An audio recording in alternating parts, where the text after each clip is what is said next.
Hey there, subscribe to my channel, and also press this bell icon so you never miss any new updates, cause whenever we upload new video you will get a notification on your phone. The test is in 4 parts, Part 1, Part 2, Part 3, and Part 4. Now look at Part 1. Part 1. IELTS practice. Questions 1 to 6. You will hear a telephone conversation about studying abroad. You should answer the questions as you listen because you will not hear the recording a second time. First, you have some time to look at questions 1 to 6.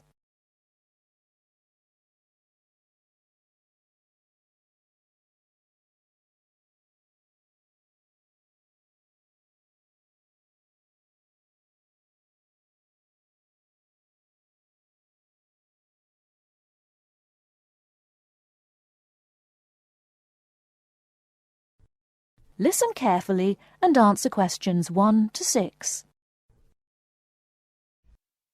Hello, admissions guidance. How can I help? Hello. I'd like some information about studying at your university. Can you help me? Yes, of course. What course are you interested in applying for? International business. I already have a first degree from a university in my country. Fine. So you'd want to do a master's level course? Yes, that's right. Okay. We offer an MIB course. That's a 12-month full-time course. I can send you details of that course, or you can download a PDF file from our website. Could you put it in the post, please? I don't have access to the internet at the moment. Could you tell me what qualifications I need for that course? Yes, for the MIB, you need a first degree. The minimum qualification is a 2-1 or a first. Okay. And in English language, you need a score of 7 or above in IELTS. That's not a problem. I have a 9. That's fine. Could you tell me the course hours and the semester dates, please? Yes, there's a total of 10 hours of lectures, seminars and tutorials a week, and there's an extended stay abroad at the beginning of the second semester. That involves spending a month at the national head office of a multinational corporation. Okay. And the semester dates are... just a moment... OK, the first semester starts on the 27th of September and ends on the 22nd of January, and the second semester runs from the 7th of February to the 27th of May. Can you tell me a bit more about the actual course content? Well, I don't know much about the course personally. I'm an admissions officer, but I can read the course description for you if you like. If you need to know more about the academic side, you'll need to speak to the course tutor. Thanks. I'd be very grateful if you could tell me as much as possible now. I'll just read the main points. It involves the advanced study of international organisations, their management and their changing external context. Students develop their ability to apply knowledge and understanding of international business to complex issues, both systematically and creatively, to improve business practice. Thank you very much. You're welcome.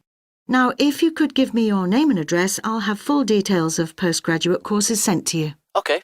My name is Javed Iqbal. Before you hear the rest of the conversation, you have some time to look at questions 7 to 10.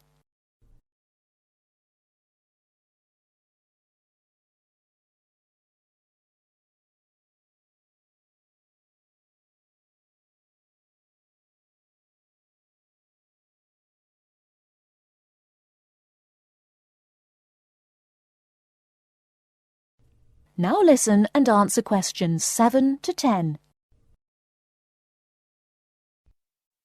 Okay.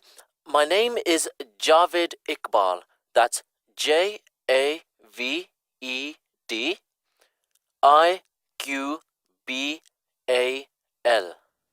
Thank you.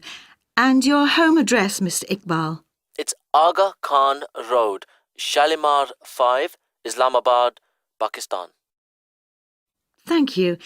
And could I ask you 1 or 2 more questions for our records? Yes, of course. What was your first degree in? I did economics. I got a first-class degree. And where did you study? At the university here in Islamabad. OK. Now, you said you had an IELTS level 9. Could I ask what your first language is? Actually, I'm bilingual in Urdu and English. Thank you very much. I'll put full details in the post today. Thank you. And thanks for all the information. Not at all, Mr. Iqbal. Thank you for calling. That is the end of part 1. You now have half a minute to check your answers.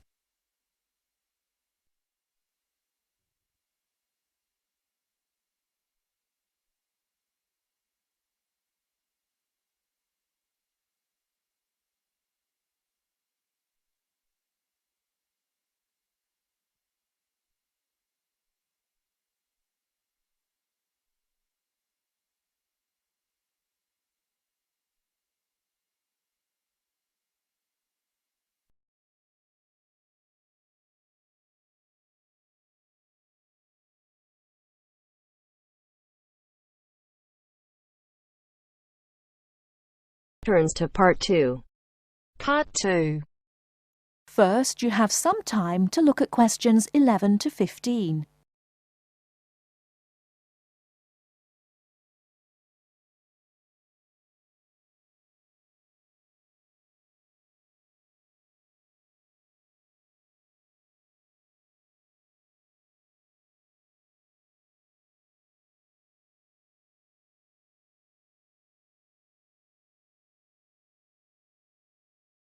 Now, listen carefully and answer questions 11 to 15. The Airbus A380 is a revolution in aircraft technology. Today I have as my guest Mr. James Carr, who worked on the project. Mr. Carr, when did you start working on the Airbus A380? I started working on the A380 project at the beginning of 2003, about a year after the first real construction began, although work on the plane began in 2000. Can you tell us something about the plane? It is the biggest passenger jet in the world, with a capacity of 550 to 600 seats. It is over 24 metres high and has a wingspan of around 80 metres.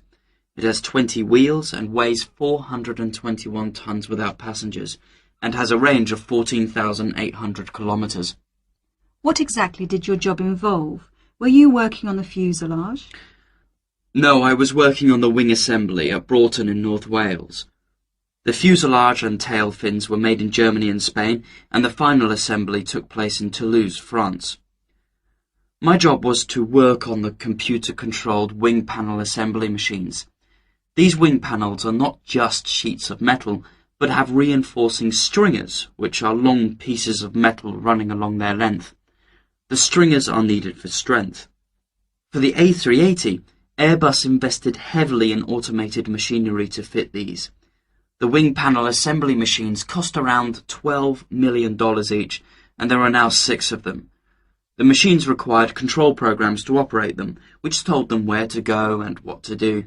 I was responsible for the control programs. How many people were working on the wing assembly?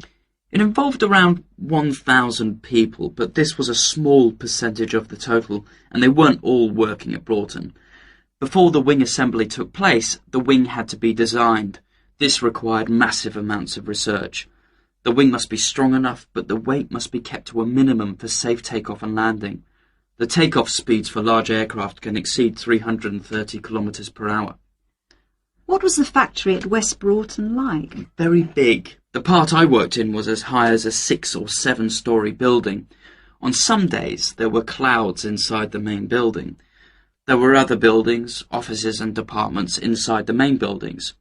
Workers used bicycles, trucks and vans to get around inside. The building is the size of 6.5 football pitches. How did you test the wing? The wings went through several tests to confirm design and stress predictions. For the new aircraft, we tested one set of wings to destruction to find the strength. In other words, we completely destroyed the wing.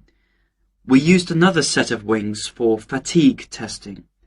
Fatigue testing is where we move the wings up and down repeatedly over a long period to check that they perform well and that no cracks appear.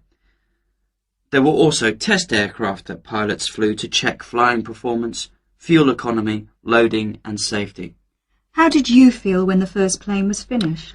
The A380 is the most significant commercial aerospace project in over 30 years, and so it was good to be involved with something so important. On the 27th of April 2005, we watched as the A380 test aircraft flew for the first time, and there was a real sense of achievement. Did you have any problems during the construction? We didn't attempt a project of this size without expecting some problems. The whole thing was a problem-solving challenge from start to finish. Nothing was predictable. For example, while we were developing the programs, the robots nearly put holes in the wrong place and we had to start again. All these problems cost the company millions of dollars along the way. How much did the whole project cost? I would guess it cost around £8.4 billion or 12.6 billion euros. Thanks for talking to us, Mr. Carr. Not at all.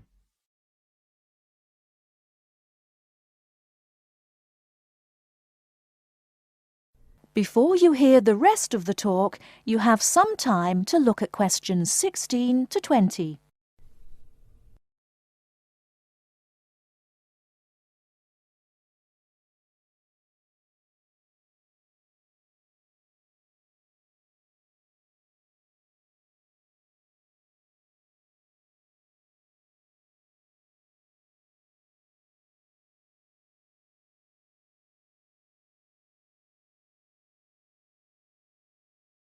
Now listen and answer questions 16 to 20. Welcome to Eurostar International Customer Relations. For English, please press 1. Thanks. Your call will now be placed in a queue and answered as soon as an agent becomes available.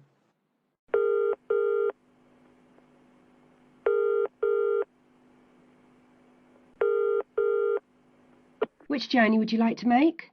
London to Paris, return. And what is your date of travel, please? The 21st of March, coming back on the 6th of April. What time of day would you like to travel? Around midday is best for me. There is one departing at 12:09 from Waterloo Station. Pardon? Could you repeat that, please? 12:09. 9 minutes past 12.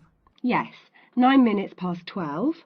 Gets to Paris at 15:59. Right. I need to check the times of the trains coming back as well on the 6th of April. The latest I can get back to Waterloo is 9:15 p.m. What's the last one I could catch to get back by 9:15? How about if you arrive at 21:53? Is that okay? I think that would be too late because the last bus is at 9:30. Could you give me the one before that, please? Yes, I'll give you that. 1919 from Paris arrives London at 20:54. Sorry, what time was that from Paris? 1919. 19 minutes past 7. Sorry, I'm getting a bit mixed up. Could you run that by me again? Yes, of course. The train departs from Paris at 1919 and it arrives in London at 20:54. Got that. That will be fine.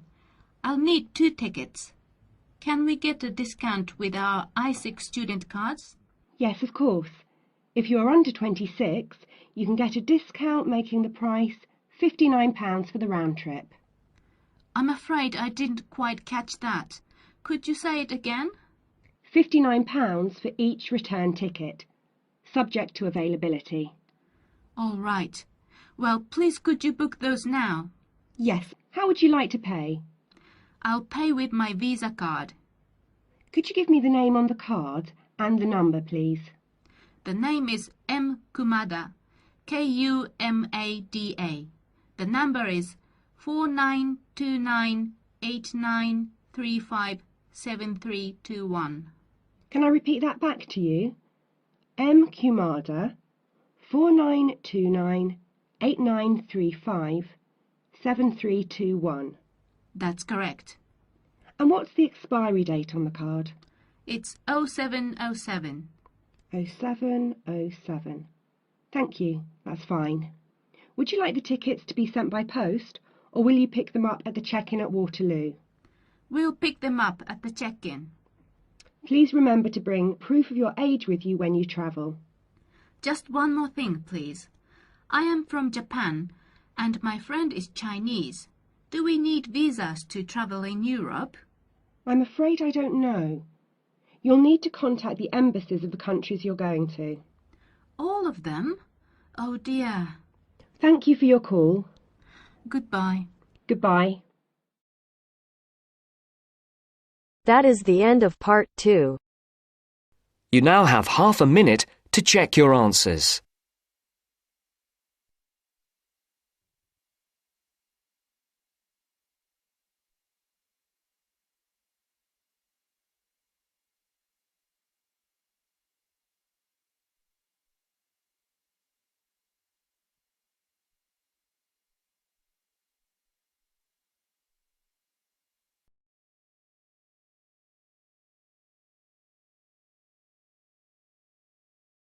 Now turns to part 3.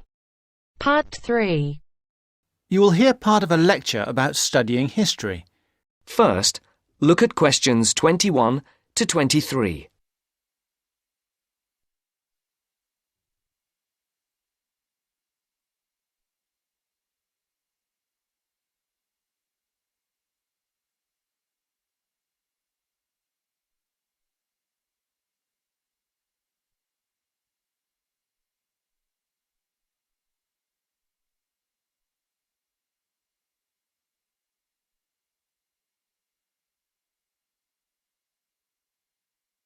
As you listen, answer the questions. Good morning, everybody. I'd like to begin this term's lectures with a discussion of the various sub-disciplines in history. Before I do that, though, can I refer you to the handout you picked up on the way in? It deals with 2 general topics. The first is, why study history? And the second is, what is history? Neither of these questions has an easy answer. In fact, people have been asking these questions for as long as history has been studied. However, as you are mostly new students to this subject, and we have some students of economics with us also, I feel you should have some background to these basic questions. Anyway, it's all in the handout. I might add that, for me personally, the most important reason for studying history is that I find it exciting. Our ancestors can remain, if we want them to, a mystery, a closed book, a blackness that we never see into, or we can come to know what motivated them and discover how that led to the world we live in today. Before the conversation continues, look at questions 24 to 30. Now listen to the second part of the discussion. You who have chosen to pursue the study of history are very fortunate. This is a time when we can talk not just about history, but histories. Traditionally, history was seen as one subject, and the subject matter was clear. It was about kings and queens and wars. Additionally, it was about states and empires, or groups of states. This is what we now call political history. The subtopics were the parts of the world, for example, the history of China or of France. History has moved on somewhat, and we can learn a lot about current views of history by looking at the proposed lecture topics in our leading universities. In fact, you'll see that even the simplest definition of history, that it is about what happened in the past, is up for grabs. Some of the more, how shall I put it, progressive areas of study are as much about what should happen in the future. One example of this is the field of postmodern history. Likewise, feminist history looks at the past to make sure the future will be different, and it uses the past to assist in its efforts to make the future as it wants it to be. Somewhere in the middle of these 2 extremes lie a range of areas of study which have developed over the modern period, replacing the traditional idea of political history. These are by now mostly well established. You can study social history or economic history. Social history asks about the ordinary people and their lives, not just their daily lives, but their contribution to changes in our society. Ordinary people have desires and wishes which they try to put into effect, and this has a massive effect on social development which was not fully understood in the traditional study of history. By the way, one area of traditional history which I forgot to mention, but which has had a resurgence of interest in recent years, is the area of military history. This was, of course, of great practical use in more violent times, and unfortunately has become of increasing use and interest, academically and practically, in our own times.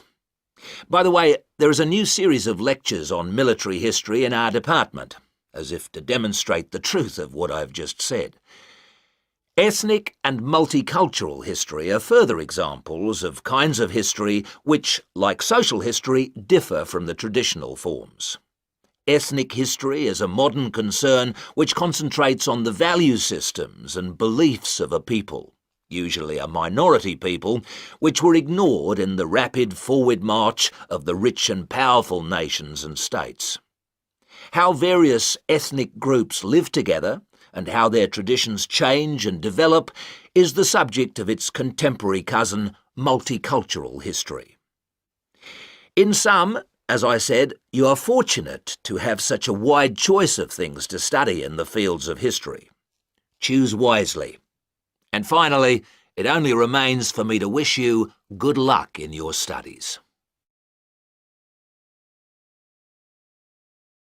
That is the end of part 3.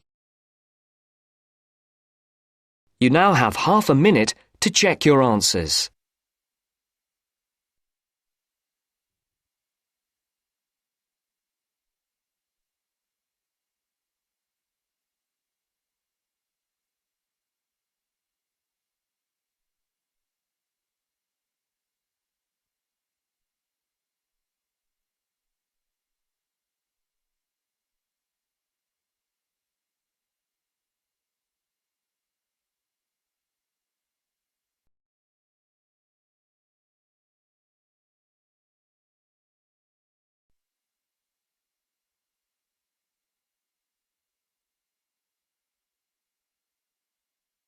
Now turns to part 4. Part 4. For my project, I chose to look at a subject which has interested me for a long time. Why is it that some people are much happier than others? More upbeat and optimistic? First, you have some time to look at questions 31 to 40.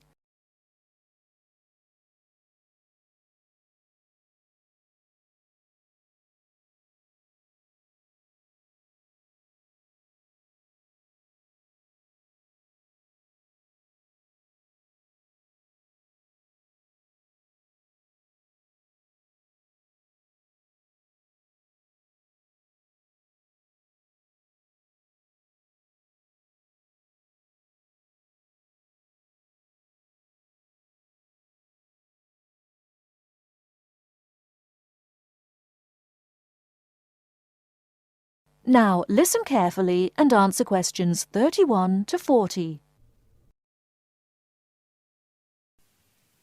For my project, I chose to look at a subject which has interested me for a long time. Why is it that some people are much happier than others? More upbeat and optimistic? I should say that I regard myself as a very happy person, and so are most of my family, as far as I know. But that wasn't the reason why I chose this project. Some people think that nowadays we're becoming more depressed than we used to be, but I'm not convinced by that. And I came across some interesting research which tries to look at the subject from a positive point of view. It emerged from a movement called the science of well-being. And I decided I wanted to investigate it for my project because it involves several different types of factors. It can be viewed not just from the mental or physical side, but also from the social perspective. Now, in a large-scale study of several thousand people of different ages, researchers found 3 main characteristics which appeared again and again in people who identified themselves as happy. The most significant factor was that you don't have to be someone who does something brilliant, discovers penicillin or composes a symphony, for example. But happy people do seem to know what their strengths are. This enables them to make the best of themselves and not to dwell on what they're doing badly. Another striking finding was that happy people tend to be very curious, not about family gossip or things like that, but about larger issues, like current events. I remember one person the researchers interviewed had never learned to read, but he was happy because he kept up through TV news.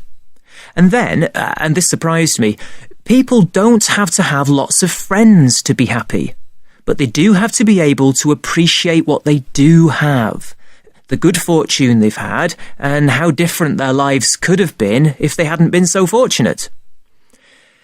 Turning now to what the research says should be avoided if people are going to stay happy.